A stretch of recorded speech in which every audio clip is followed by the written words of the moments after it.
Bonjour tout le monde, ici Samplouf, présentement à Montréal, au centre-ville de Montréal. Et j'ai fait une escale, comme vous pouvez le voir sur mes réseaux sociaux. Et je suis présentement à Montréal et il fallait que j'aille voir ce spectacle et découvrir les gens qui sont impliqués dans ce spectacle-là. C'est une soirée bénéfice pour l'école d'humour en Haïti. Et je suis présentement avec Christina Guérin. Bonjour. Bonjour. Bienvenue. Merci, très contente d'être là.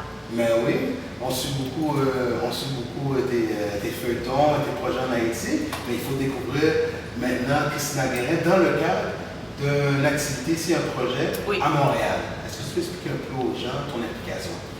Alors, ça a commencé un beau jour d'été de... Vous avez du temps? Oui, jusqu'à Bonhomme. Ouais, en 2013, j'ai été du groupe de comédiens sélectionnés pour participer à Juste pour rire. Pour cette initiative-là, qui est un show annuel, Haha Haïti, qui est une levée de fonds pour la construction d'une école de l'humour en Haïti. Alors, quand je dis construction, ça coûte des millions de construire une école, mais disons pour créer un cursus que d'autres institutions vont abriter certainement. Et donc j'étais du premier lot de la première expérience. Et pour une première expérience, n'était pas des moindres. Je n'oublierai jamais que ça faisait 5 ans que je n'étais pas montée sur scène. Wow. Et la prochaine fois que je suis montée, c'était 5 minutes après Cavana. Oui. Donc ça a été vraiment grosse pression. Un gros baptême de feu. Un gros baptême de feu. Donc maintenant en 2015, nous sommes à la 3e édition de l'École de l'humour. Pourquoi je dis non? Parce que les humoristes impliqués dans ce premier spectacle en 2013, c'est-à-dire Cynthia Jean-Louis, Jasmuel, moi, et Kako est venu l'année suivante.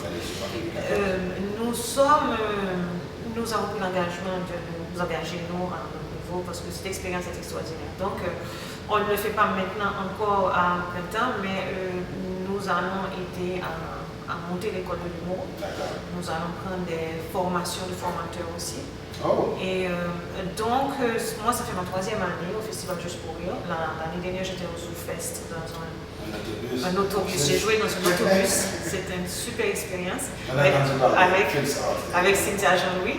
Et cette année, Kako et moi, nous aurons un numéro à Haha Haïti 2015, oui, où il y aura 2 jeunes humoristes représentant Haïti. Oui, 2 jeunes humoristes qui viennent d'Haïti. Qui viennent d'Haïti, c'est leur première expérience en humour sur scène comme le stand-up.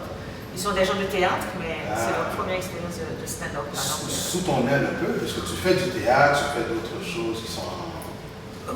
Oui, ce sont ces 2 personnes que je connais parce qu'ils ont eu à participer par hasard à mon feuilleton radiophonique.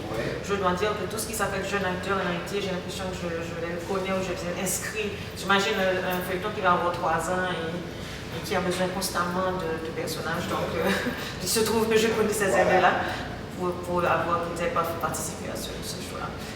Donc, ils ont participé aux formations, ils ont été choisis. Et voilà qu'ils vont jouer là maintenant. Ils vont jouer ici à Montréal. Oui.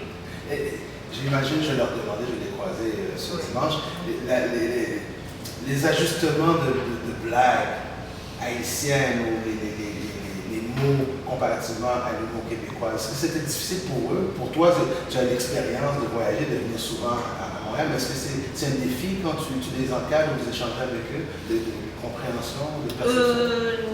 Non, ça arrive.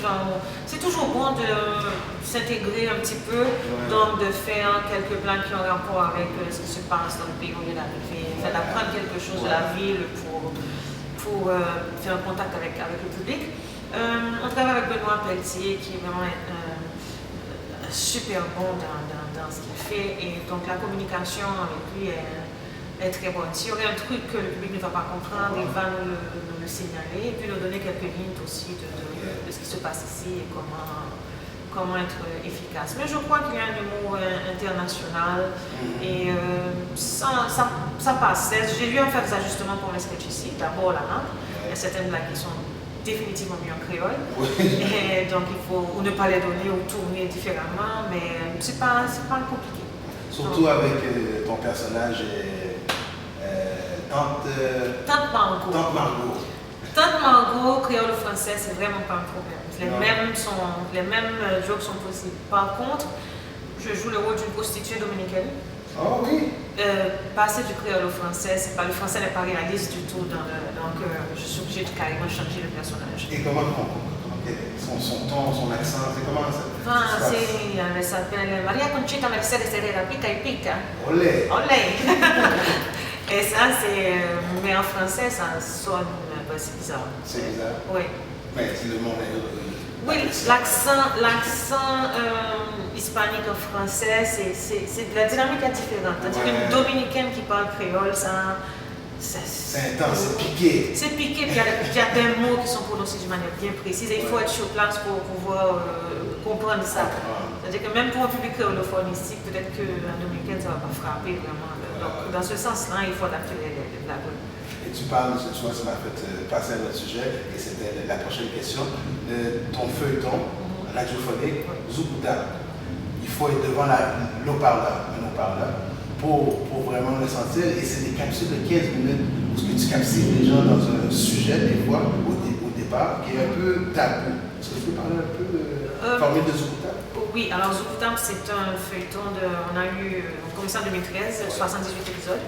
Maintenant, nous sommes en plein dans la série de 156 épisodes, la saison 2. Et on travaille avec une méthodologie d'éducation par le divertissement. C'est un gros défi parce que c'est d'éducation pour des thèmes très lourds. Tabou. Par exemple, les enfants en domesticité, en Haïti, c'est un problème énorme et qui est d'autant plus grave qu'il passe inaperçu puisque les gens s'habituent, ne réalisent pas à quel point c'est présent. Le planning familial, l'éducation sexuelle chez les jeunes, la violence contre les femmes.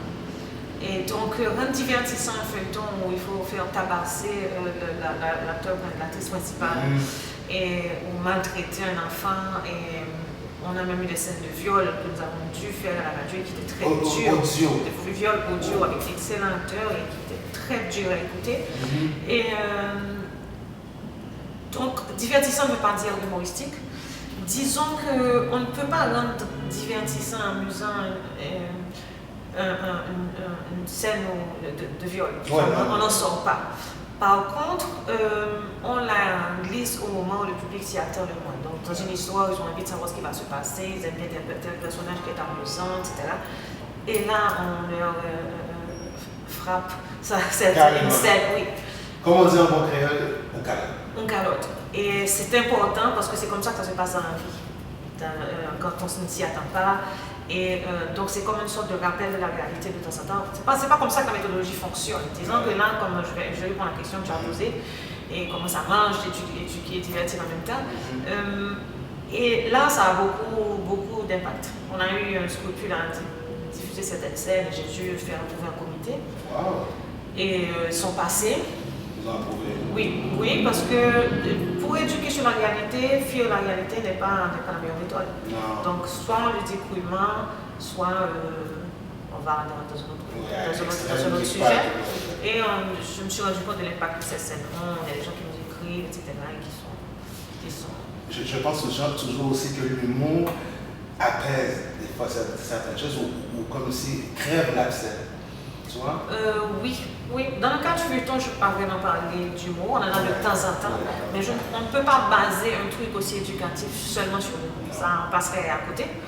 Mais c'est vrai qu'on doit de temps en temps introduire des petits trucs humoristiques parce que tout simplement ça fait partie de la culture haïtienne. Le rire est vital, ça fait partie du quotidien de tout le monde. On rit dans les situations les plus insolites aussi. Ça m'est arrivé souvent, mais... À des funérailles. À des funérailles? Oui. Christina pleure à des funérailles. J'étais avec ma soeur et elle me fait, je ne sais pas si c'était Mr. Bean ou quelque chose, elle me fait remarquer qu'il y a une vieille dame avec voix lèvres et machin et tout en train de faire son chapelet qui ressemble à quelqu'un du genre de Mr. Bean. Ok, vraiment. Ouais, donc tout le monde était bien recueilli et moi je me tourne et je vois la personne en question et c'est me fou rire. À tel point que ça devient gênant, j'ai baissé la tête et toutes les caméras sont sur toi à ce moment-là. Et j'avais le dos qui était en train de... comme ça, et il y a une vieille dame qui passe et qui dit oh, courage. Et après, je pleurais. Donc, ça s'est bien passé.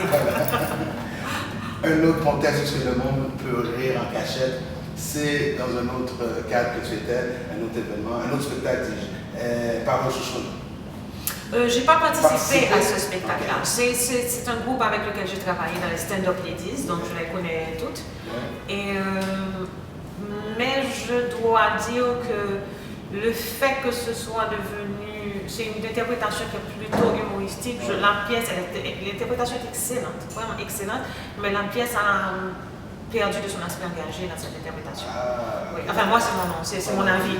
Mais c'est un beau spectacle. Okay. Oui.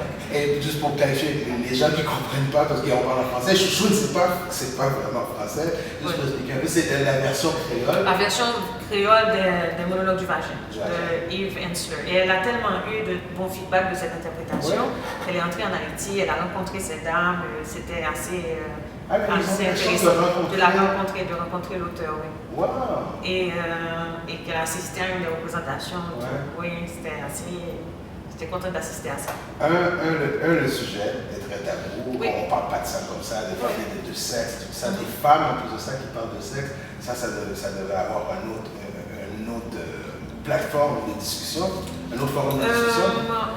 Oui, c'est intéressant. Les gens s'y habituent. Moi, dans mes personnages, sur 7 personnages, j'en ai 2 qui sont très, très sexuels, justement pour provoquer le public un petit peu. C'est pas Christina, c'est vraiment pour provoquer tout le monde. Je pense que sur 7 personnages, je suis un peu de toutes ces personnes.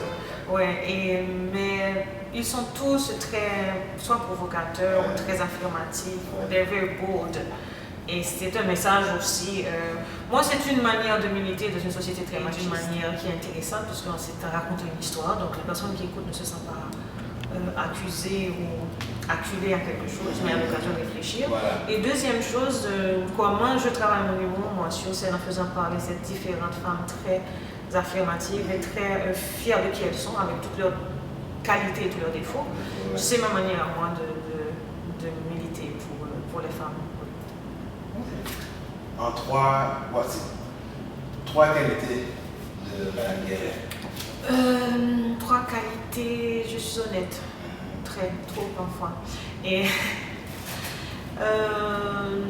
déterminée. Ouais. Et je crois que j'ai un grand cœur, on me le dit souvent. Un défaut. Susceptible. J'aurais dit 5, mais il reste je ne pourrais pas trouver. Voilà. Oui. Susceptible. Susceptible? Oui. Mais c'est pas une susceptibilité intellectuelle, c'est très affectif. Ok. Ouais, je ne vais pas être tellement pas dit bonjour hier, machin. Ouais. Mais ma bonne amie m'a oublié pour ma fête. T'as besoin d'un câlin présentement ou ça va? Oui. Merci. Ouais. Et oui, mais c'est ça, ma bonne amie m'a oublié pour mon anniversaire, ce genre de trucs là, ça va me faire mal. Oui. Donc cette susceptibilité affective très forte. Voilà. Oui. Merci beaucoup de l'entrevue. Mais un plaisir. Ça fait un plaisir. Je te suis depuis certains temps et là on se rencontre, on passe finalement avec une merveilleuse vue, en fin de compte de Montréal. À l'école de l'humour. À l'école de l'humour, voilà. C'est très bel endroit. Et qu'est-ce qu'on peut s'attendre dimanche? Bien, on sera dimanche. Et non, on vient de travailler notre Skako et moi, notre sketch avec Benoît Pelletier et c'est prometteur. C'est très bon d'avoir une validation pour Benoît, très rassurant. Il aime bien, donc on va juste continuer à répéter pour donner le meilleur dimanche. Et les jeunes, ceux-là qui vont y participer, Eddie King, qui va collaborer. Oui, Eddie King, Mehdi Boussaïdan, je ne sais pas les noms de tout le monde là. On a Boukhar Diouf. Oui, Boukhar Diouf, un intellectuel. Voilà, il est excellent. Ouais. Et nos 2 jeunes d'Haïti. Nos 2 jeunes d'Haïti, Gariana Jean-Louis et Ralph Alfred. Voilà. Kako et moi, et Wyclef Jean va chanter. Oh! Et je ne sais pas si ça va nous faire rire, mais. Spectacle d'humour, mais bon, on va voir. On va voir. Et pour le reste, je ne me rappelle pas. Voilà, ça va. Des humoristes québécois que je vais moi-même découvrir. Voilà. Avec plaisir. Tout à fait. Merci. Alors, au plaisir. Alors voilà, Soundproof accompagné de Christina Guérin. Et si vous voulez plus d'informations sur Christina Guérin, je crois qu'il y a un site internet qu'on peut voir ou sur les feuilletons. C'est juste sur Facebook. On va pour les l'instant, paresseusement, c'est là que je On va la mettre sur le comptoir. Voilà, Soundproof ici à Montréal pour le Ha Ha Ha Haïti. Peace, stay focused. God bless.